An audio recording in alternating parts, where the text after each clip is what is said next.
Ang taas ng inflation ngayon. Alam mo, gusto mo natin bumaba yung presyo ng mga bilihin. Kaya lang may mga bagay talaga na hindi na natin control. Alam mo ba kung ano lang yung control mo para hindi ka apektado? Is yung income pumapasok sa'yo. Because of that, here are 5 reasons kung bakit kinakailangan mo mag-online business. Ngayon, number 1, trend. Kasi ito yung usong-uso ngayon. Karamihan ng tao ngayon, nasa online na. Number 2, low risk. Bakit sobrang baba ng risk nito?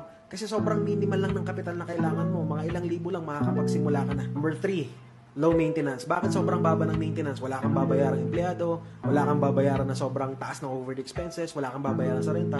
In short, cellphone lang, laptop lang, kailangan mo ng internet connection, makakapagsimula ka na kaagad. Number 4, mas madali. Bakit sobrang dali? Lahat ng tao, lahat ng clients mo, online na. Sobrang dami, unlimited. Number 5, yung pinaka-paborito ko sa lahat, no need experience. Kahit bata ka, matanda ka, nagtatrabaho ka ngayon, OFW ka, estudyante ka, kahit wala kang experience, you can start this kind of